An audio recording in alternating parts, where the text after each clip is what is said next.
On to part 3, and this is going to be the blackface controversy slash theory thing that I'm going to have. So let's just look at where I left off before, and then continue.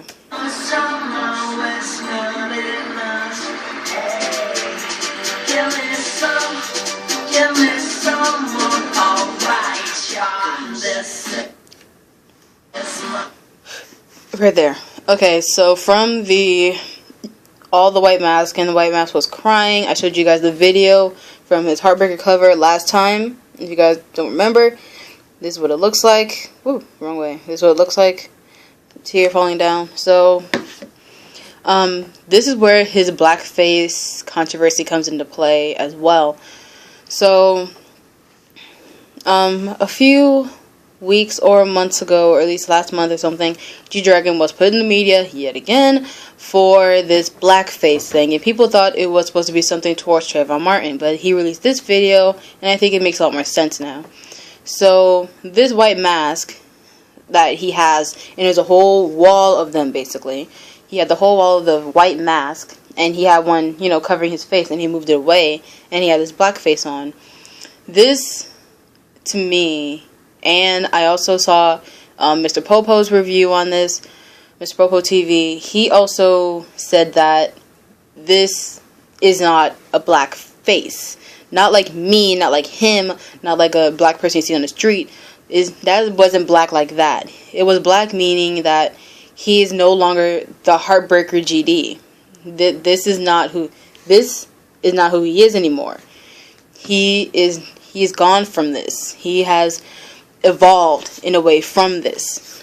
The blackface represents, in a way, I think it represents like a sadness, in a way. I think it represents like a sadness or a type of way of rebelling against this good image of him. Not this good image, but, you know, this image that if you hear GD, you think of a heartbreaker or something like that. And that's what I think that this really is. Let me try to read this, actually. Yeah. Ooh. Okay, there we go. What the blackface really means is that he is no longer this heartbreaker version of himself. He's not this younger guy anymore. He's getting older now. Not like he's like old like grandpa or nothing like that, but you know, he's getting older now. He's not like that. He's not this heartbreaker GD anymore. He's taking control of his own image now, basically. But to me, I think he's always has, but he's taking a bigger control over his image. He doesn't have this fake face on, like, who's the other person that did a video like that? I think it was, Jejung, JYJ/TVXQ's Jejung. His video for mine, Simon and Martina, Eat Your Kimchi, they did a review on this, I think. And he had that diamond face on, but his mouth was hanging open, and it looked like the camera wasn't focused or anything like that. But, of course, when he had the mask off, and he was this dark vampire angel person, then you saw him clearly. So that's kind of what this is, in a way. The white mask represents, to him, I think, a fake face. This is fake. This is not me. But he takes it away and shows the black face. This is the real me. I'm taking control of my image. I'm this G-Dragon person, you know. This G-Dragon person that you think is here is not me. And he breaks the mask. That's powerful right there. He breaks this mask. He is removing his past, basically. This is not me anymore. I think he's showing a way of him growing up in this kind of symbolic way. I think he's growing up and he's making this change. I know I'm ranting like 5 minutes on this, but I think this is an important part of the video because this took up a lot. Well, yeah, it's online. I'll get to it later. Sorry. But he's taking control of his image. He's changing himself. He breaks that white mask. He's no longer this G-Dragon person that you see. He is Ji-Young. He is Kwon Ji-Young. So that's what I think that this part is. On to the next part. And guys, we are 2.5 minutes in. We don't have that much longer. So I'm hoping that I won't have to do a part 4 to this, which I might have to anyway. But just to do some correction videos and stuff like that. So let's continue on watching.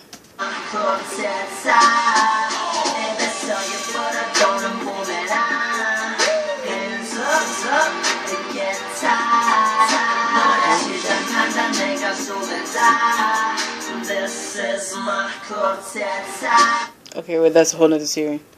Okay, so this scene here is when he's walking and you see the bottom half of the face, which is his face.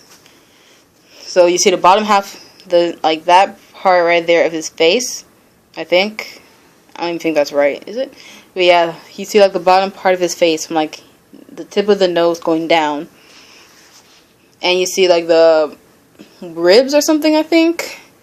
I want to say that, and the little spine. So I want to say in a way he's laying like this. Like he's laying this way. And you see like the ribs, I think like open ribs and a little spine cord right there. In a way, it's the ruins of him. It's the ruins of who I think to be Kwon Ji-young. Because no one sees him as Kwon Ji-young except for, family. But that's not, that's not the majority of the people. That's just his family.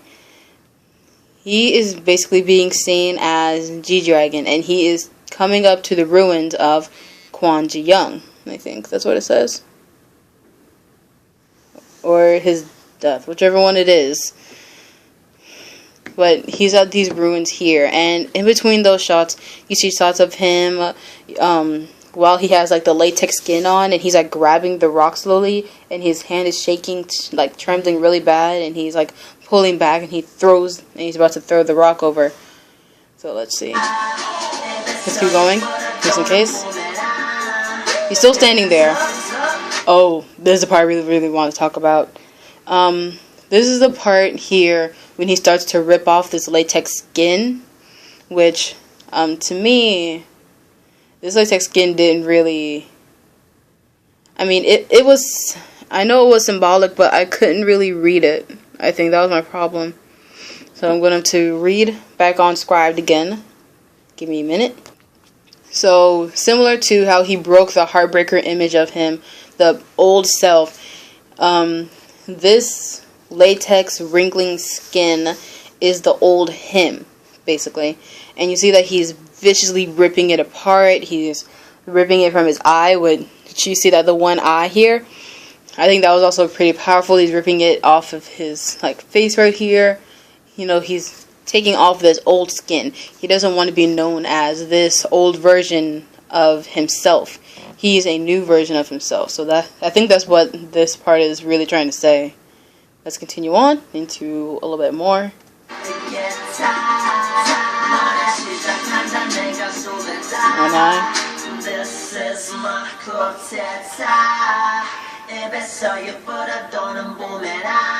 Okay, I don't want to get there yet. Okay, so he throws the rock into the wall, and the wall pretty much explodes, which, whew, I don't know how he did that.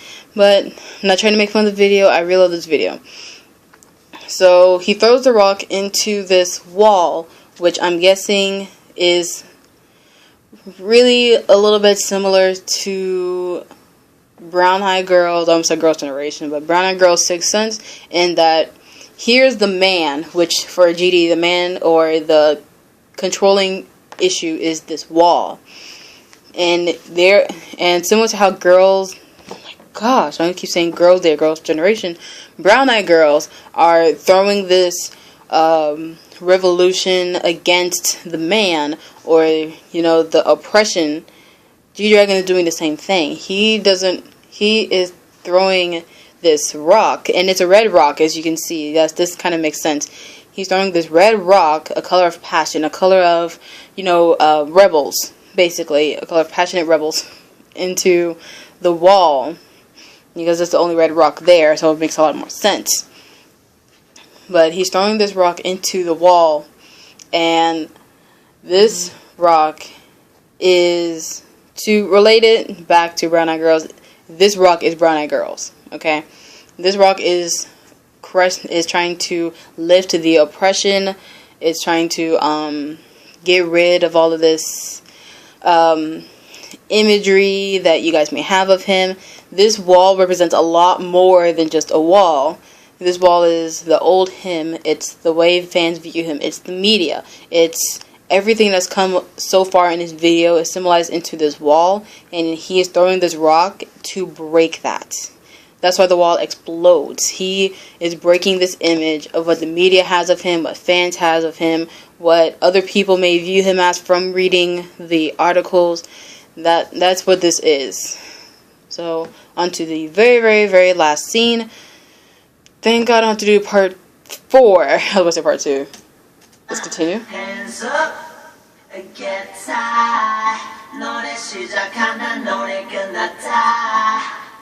okay. So, this is the end of that. So, okay. So, he is now facing the camera as this red. He has on the same face mask as earlier, but now he's dressed in all red. And he has the red flags in the background, the rebel color again. He is being born again, basically. He's done a few videos like this before, but, you know, he's basically reborn. He's rebirthing himself. I know this sounds really strange. He's rebirthing himself as a new Ji-young, as a new G-Dragon, as a new person. As to what we see of him, he's trying to break that image. He does not want to be that image anymore. He's not this perfect guy or whatever it is of him that you guys may have. He's breaking that stigma. He is Kwon Ji-young or G-Dragon. He's rebelling against his own deaths. He is this new person, and I think this video is a hope to others. Like, do not see me as this person anymore. I am not this person. I am this guy. I am this new person. That's what I think this is. So, with that is the absolute end of my G-Dragon in-depth review series. I was amazed I was able to do so much videos. It was so much time on this. But, you know, I'm trying to shorten it up. Tomorrow I'll try to do some more reviews. You guys can send me in some videos that you want me to look at, you know, maybe in the comments, or you could inbox me with it. I think that later I'll do the Crooked. I think it's like part 2 of it. I'll do Crooked later as well, because I haven't seen it yet, so it's going to be a reaction more than just a review. So stay tuned for the Crooked video. I am uploading a lot of videos today. I'm really active today because I'm really trying to make up for Thursday. So, I will see you guys later, definitely. Because I'm going to get all this over with so I can go and do whatever I need to do and get out of my dorm room for a few minutes or hours or so. So, I will see you guys later. Bye, everyone. Until I see Crooked. Bye-bye.